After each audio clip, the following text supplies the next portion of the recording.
आत्मीय भाइयों एवं बहनों प्रणाम। आपको पुस्तक काय ऊर्जा एवं उसकी चमत्कारी सामर्थ्य, लेखक पंडित श्री राम शर्मा आचार्य,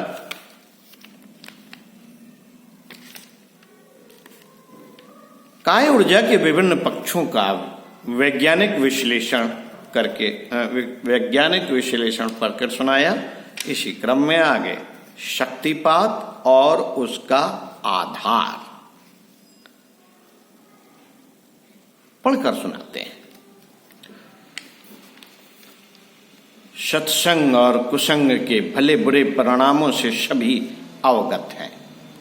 इसमें कुछ भाग तो कथन परामर्श का भी रहता है और कार्य पद्धति के अवलोकन का भी, किंतु अधिक प्रभाव व्यक्तित्व का रहता है, जो प्रकाश की तरह अपने संपर्क क्षेत्र पर अपनी छाप छोड़ता है। अग्नि के समीप जाने पर उसकी गर्मी एक परिधि तक स्वमेव पहुंचती है। इसके लिए आवश्यक नहीं है कि उसका स्पर्श आवश्यक हो। पुष्पों की सुगंध और कूड़े करकट की सड़न का एक दायरा बन जाता है और उसका प्रभाव सहज ही उन लोगों तक पहुंचता है जो उस परिधि में होते हैं।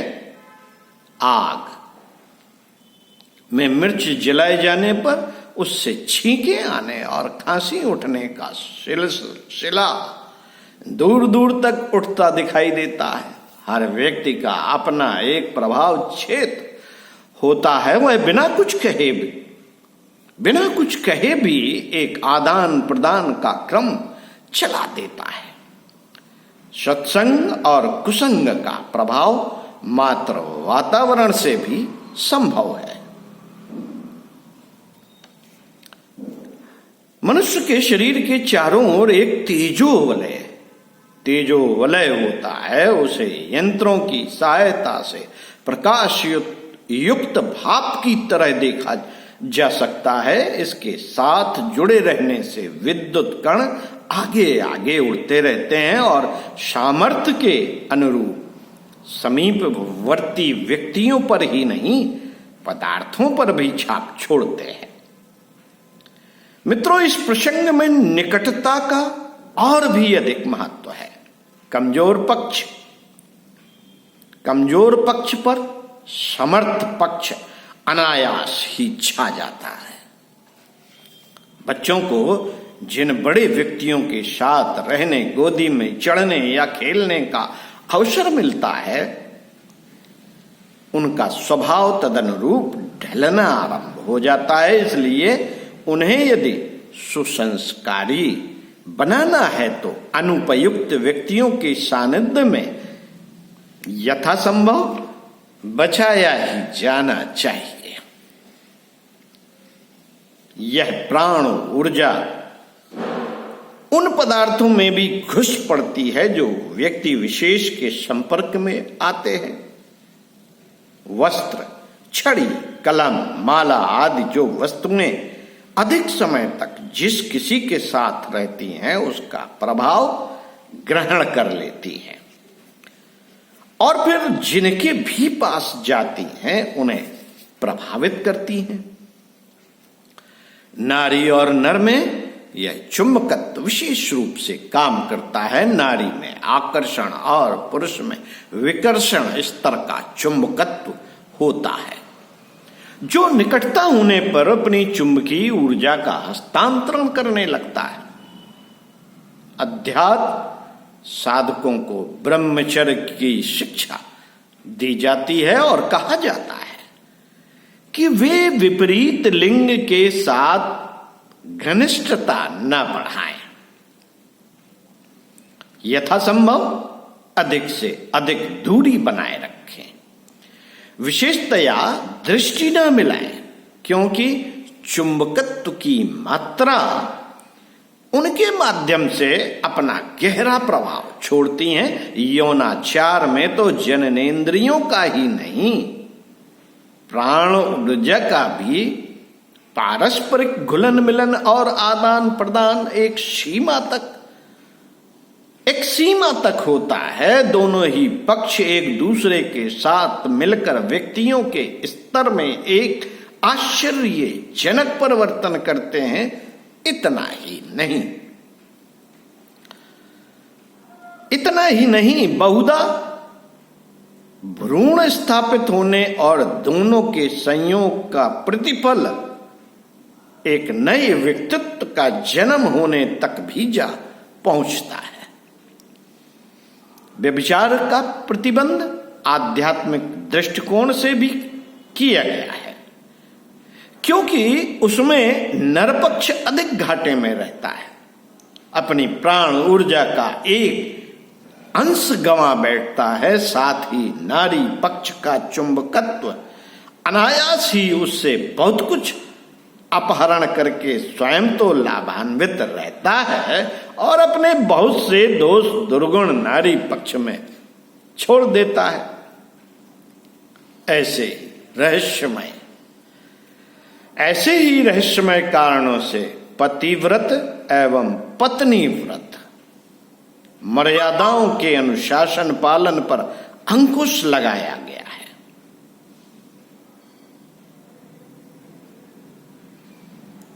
विशेषतया आत्मिक प्रगति को लक्ष्य मानकर समर्थ पक्ष अपनी अध्यात्म संपदा को हस्तांतरित करते समय यह विशेष रूप से परखता है कि कहीं अपनी बहुमूल्य संपदा को किसी कुपात्र के कीचड़ जैसे व्यक्तित्व पर तो नहीं उड़ेला जा रहा है। इसके लिए पात्रता का विशेष रूप से ध्यान रखना पड़ता है, अन्यथा उस उपलब्धि का दुरुपयोग होने पर ग्रहणकर्ता को ही नहीं, देने वाले को विशेष रूप से सतर्क किया गया है। मित्रों, अध्यात्म क्षेत्र में इसी प्रक्रिया का आदान प्रदान उच्च स्तरीय भूमिका पर गुरु शिष्य के बीच भी होता है। गुरु अपनी संग्रहित प्राण ऊर्जा का एक बड़ा भाग कारण विशेष के निमित्त शिष्य के लिए भी हस्तांतरित कर सकता है। इस प्रक्रिया को शक्तिपात कहते हैं। इसमें भी संकट उठाना पड़ता है और भस्मासुर जैसी स्थिति बन पड़ती है। विभूति वरदान को पचा न पाने के कारण जो ऐसी शक्तियां स्थानांतरित की जाती हैं, वह उस विभूति को वरदान को पचा न पाने के कारण भस्मासुर तो बेमौत मरा ही, शंकर पार्वती ही नहीं, विष्णु भगवान तक को उस कारण हैरान होना पड़ा। विवेकानंद, दयानंद आदि को निज की साधना उतनी नहीं थी, उन्हें गुरु पक्ष से जो असाध्य अनुदान मिले उनके कारण वे इतना कुछ कर सके जितना एकाकी पुरुषार्थ से कदाचित वे ना कर पाते। साथियों, प्राचीन काल के गुरुकुलों की एक विशेषता यह थी कि वे अध्ययन करने वाले छात्रों में से सभी की पात्रता परखते रहते थे और उनमें से जो जिस प्रकार की जितनी प्राण ऊर्जा का अनुदान प्राप्त करने का अधिकारी होता था, उसे उतना देकर उन्हें निहाल करने में कृपणता नहीं बरतते थे। किंतु साथ ही यह भी अनुशासन निर्धारित करते थे कि इस अनुदान का उपयोग लिप्सा, तृष्णा, अहंता की पूर्ति जैसे क्षुद्र प्रयोजनों के लिए न किया जाए। उस सामर्थ्य के सहारे कहीं कोई अनीत परक दुष्कर्म न किया जाए। उस सामर्थ्य के सहारे कहीं ऐसी अनीत परक दुष्कर्म न किया जाए। ऐसी दशा में उस अनुदान देने वाले को भी दंड भुगतना पड़ता है कि क्यों उसने पात्रता परखे बिना उपलब्धि का उद्देश्य जाने बिना क्यों देने में उतावली बरती। कोई अपनी बंदूक किसी अनाड़ी के हाथ सौंप दे और उसे पाकर वह किसी को मौत के घाट उतार दे या धमका कर लूटपाट करे तो इस अनर्थ में वह व्यक्ति जिसने बंदूक के अनुपयुक्त प्रयोग की आशंका का अनुमान लगाए बिना देने वाला व्यक्ति भी अपराधी बनता है और उसे भी आक्रमणकारियों की सहायता करने का दंड भुगतना पड़ता है। साथियों, शक्तिपात के संबंध में यह सतर्कता भी रखी जाती है।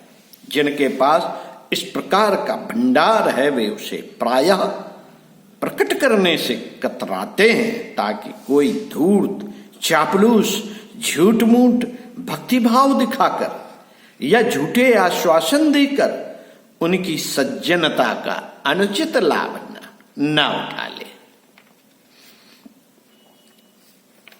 मित्रों, जहां सामर्थ्य के अभाव में कोई उच्च स्तरीय कार्य रुकता है वहां उस कार्य को बिगड़ने न देने के लिए बिना मांगे भी महान आत्माएं अपनी शक्ति का एक बड़ा भाग उन सत्पात्रों को अनायास ही सौंप देती है। ऐसा भी होता है कि कोई महान कार्य कराने के लिए कोई उच्चात्मा किसी सत्पात्र को आग्रह पूर्वक ही ऐसा अनुदान हस्तांतरित करे। शिवाजी और चंद्रगुप्त ने बिना मांगे ही किसी उच्च प्रयोजन के निमित्त ऐसा अनुदान उपलब्ध किया था।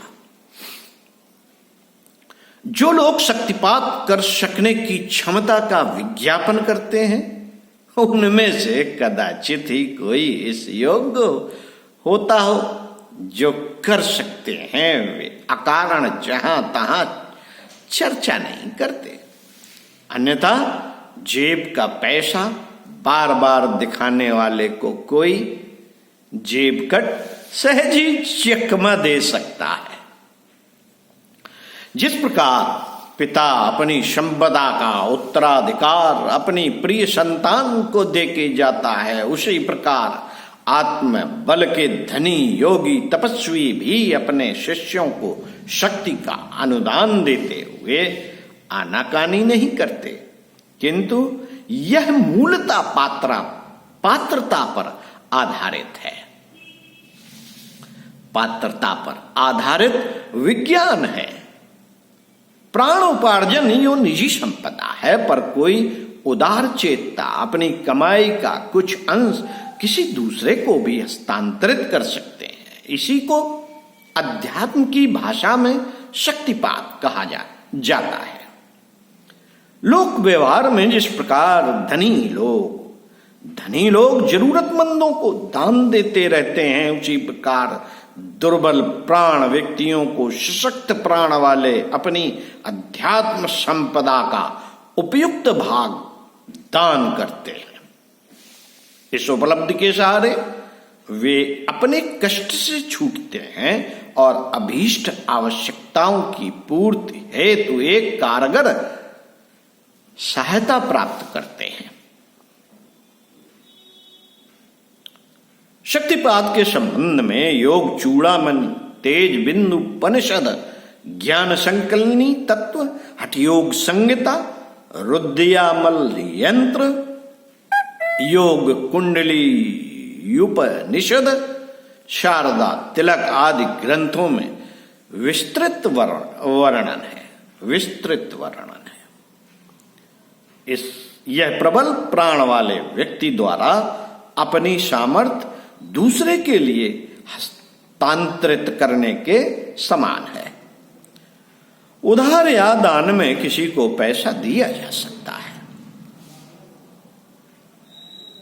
उसी प्रकार निकट सानिध्य में यह शक्ति स्वयं भी अधिकारी लोगों को की ओर चलने लगती है। यह शक्ति स्वयं अथवा प्रयत्न पूर्वक चलाई जा सकती है। जलते चूल्हे के पास बैठने पर शरीर गर्म होने लगता है। इसी प्रकार इस शक्ति की समीपता अपेक्षित होती है। नर और नारी के बीच यह आकर्षण विकर्षण अनायास ही काम करने लगता है। इसीलिए योगी जन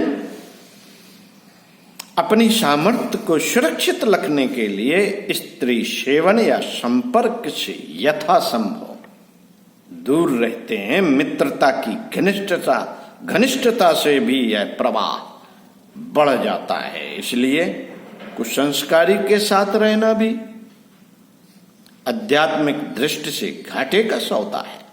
किंतु यदि स्वेच्छा पूर्वक किसी को ऊंचा उठाने या आगे बढ़ाने के लिए यह अनुदान दिया जाए तो दूसरी बात है, पर उसमें भी इतना विवेक तो रखना ही पड़ता है कि उपलब्ध करता कहीं उसका उपयोग अनर्थ प्रयोजनों में न करने लगे। ऐसी दशा में जो दिया गया है वह वापस भी लौटाया जा सकता है। मित्रों, देखने में आता है कि कितने ही व्यक्तियों को दूसरों के भेजे संदेश मिल जाते हैं स्वप्न में, तथा दूसरे प्रकार से भी निर्देशन प्राप्त हो जाते हैं। इसके लिए उपलब्धिकर्ता को अपना चित्र एकाग्र करने का अभ्यास होना चाहिए। आकाश में बिखरी अनेकानेक तरंगों में से यह अपने काम की तरंगे पकड़ लेता है और ऐसा अभ्यास प्राप्त कर लेता है कि जिसे आश्चर्यजनक कहा जा सके। कई लोगों में भविष्य कथन को, दूसरों के विचार या क्रियाकलाप जानने की, भूतकाल में गुजरी घटनाओं की जानकारियां बता देने की क्षमता होती है। उन्हें अदृश्य आत्माओं के संदेश या संकेत आते रहते हैं। किसी की बीमारियों या कठिनाइयों का समाधान बता सकते हैं या कर सकते हैं। जमीन में या तिजोरियों में क्या है इसका विवरण बता सकते हैं। इनमें अनेक लोग ऐसे हैं जिन्होंने कोई विशेष साधना नहीं की। इसका कारण तलाश करने पर पता चलता है कि या तो उनने पहले जन्मों में कोई कठिन साधना की है और उसका प्रभाव अभी तक बना हुआ है। इसके अतिरिक्त एक कारण यह भी है कि एकाग्रता इस स्तर की विकसित हो कि उसके सहारे अतीन्द्रिय क्षमताएं काम करने लगे अथवा ऐसे कल्पना चित्र उभरने लगे जो यथार्थता के समतुल्य हैं। जिन्हें कोई साधना नहीं की है फिर भी उनमें चमत्कारी क्षमता मौजूद है, तो उपरोक्त प्रसंगों में से कुछ न कुछ उनके साथ अवश्य घटित हुआ होता है। बिना कारण किसी में चमत्कारी क्षमताओं का उद्भव होना संभव नहीं। मित्रों, यह सच है। यह सच है कि शक्तिपात के आधार पर उच्च स्तरीय सफलताएं अर्जित की जा सकती हैं, पर न्यास और नीति का तकाजा है कि मुफ्त में किसी से कुछ न लिया जाए। शक्ति लेने के बदले में भक्ति तो देनी ही चाहिए। इसीलिए भक्ति का महात्म्य बताया गया है कि हम जो लें तो उसे दें भी तो। भक्ति मतलब उसकी बातों को, उसके ज्ञान को वितरित करें। इसीलिए विचार क्रांति अभियान का महत्व है कि जो लिया जा रहा है ईश्वर से उसकी अच्छी बातों को जन जन तक पहुंचाए, यही भक्ति है। ओम शांति, प्रणाम।